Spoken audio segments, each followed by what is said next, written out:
हरे कृष्ण। जय माता दी। आप सभी श्रोताओं को शारदीय नवरात्रि की हार्दिक शुभकामनाएं। प्रिय श्रोताओं, हर साल अश्विन महीने के शुक्ल पक्ष की प्रतिपदा से लेकर दसवीं तिथि तक बहुत धूमधाम, श्रद्धा और विश्वास के साथ शारदीय नवरात्रि का पर्व मनाते हैं। आमतौर पर नवरात्रि 9 दिनों की होती है। गुप्त नवरात्रि 10 दिनों की मानी जाती है, लेकिन इस बार 2025 की शारदीय नवरात्रि एक विशेष संयोग लेकर आ रही है। जी हाँ, इस बार नवरात्रि के दिन बढ़कर 10 हो रहे हैं और यही इसे बना रहे हैं बहुत ही खास और अद्भुत। इस बार शारदीय नवरात्रि 22 सितंबर दिन सोमवार से शुरू होकर 1 अक्टूबर दिन बुधवार तक रहेंगे और अगले दिन यानी कि 2 अक्टूबर दिन बुधवार को विजयदशमी और दशहरे का पर्व मनाया जाएगा और इसी दिन कलश विसर्जन और दुर्गा विसर्जन के साथ साथ नवरात्रि दिनों का समापन हो जाएगा। इस बार शारदीय नवरात्रि का पहला दिन रहेगा 22 सितंबर दिन सोमवार को। इस दिन प्रतिपदा तिथि है और इसी दिन घट स्थापना की जाएगी। प्रतिपदा तिथि 22 सितंबर दिन सोमवार को तड़के 1:24 से देखा जाए तो 21 सितंबर रविवार की देर रात का ही समय रहेगा।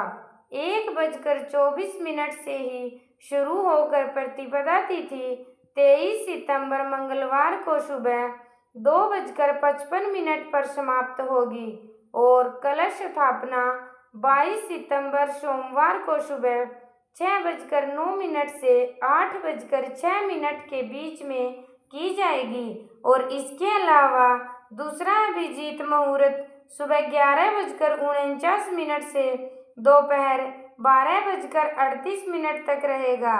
नवरात्रि व्रतों का शुभारंभ होता है माँ शैलपुत्री की पूजा से और माँ सिद्धिदात्री की पूजा के साथ ही नवरात्रि व्रत समाप्त हो जाती है, क्योंकि इस बार सोमवार से ही नवरात्रि व्रत शुरू हो रहे हैं। तो माता रानी इस बार हाथी पर सवार होकर आ रही है और हाथी पर सवार होकर आगमन का अर्थ होता है सुख समृद्धि और अच्छी वर्षा का भरपूर आशीर्वाद। और इस बार शारदीय नवरात्रि का क्रम इस प्रकार रहेगा। 22 सितंबर को माँ शैलपुत्री, 23 सितंबर को माँ ब्रह्मचारिणी, 24 सितंबर को माँ चंद्रघंटा, 25 सितंबर को तृतीया तिथि बढ़ी हुई है, यानी कि तृतीया तिथि की वृद्धि हो रही है, इसलिए इस दिन नवरात्रि का तीसरा दिन ही माना जाएगा। 26 सितंबर को माँ कुष्मांडा, 27 सितंबर को माँ स्कंद माता, 28 सितंबर को माँ कात्यायनी, 29 सितंबर को माँ कालरात्रि और 30 सितंबर को माँ महागौरी और 1 अक्टूबर को माँ सिद्धिदात्री की पूजा होगी। ध्यान रखिएगा, इस बार तृतीया तिथि 2 दिन पड़ रही है, 24 सितंबर और 25 सितंबर को। इसी वजह से चतुर्थी की पूजा 26 सितंबर को होगी और इस बार अष्टमी तिथि, जिसे महाअष्टमी कहते हैं, 30 सितंबर मंगलवार को, महानवमी 1 अक्टूबर बुधवार को और दसवीं तिथि 2 अक्टूबर दिन गुरुवार को रहेगी। कलश विसर्जन और दुर्गा विसर्जन इस बार 2 अक्टूबर दिन गुरुवार को किया जाएगा, जिसका शुभ मुहूर्त सुबह 6:15 से 8:37 तक रहेगा। हालांकि बहुत से लोग अष्टमी और नवमी तिथि को भी शाम की पूजा करने के बाद दुर्गा विसर्जन कर देते हैं।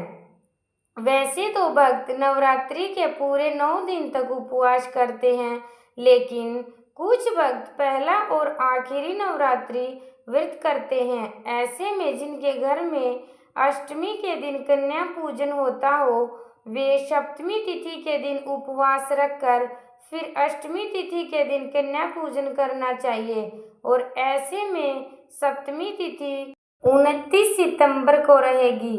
इस दिन आपको उपवास रखना है और जिन लोगों के यहाँ नवमी तिथि के दिन कन्या पूजन होता है वो लोग केवल पहला और आखिरी उपवास ही रखना चाहते हैं।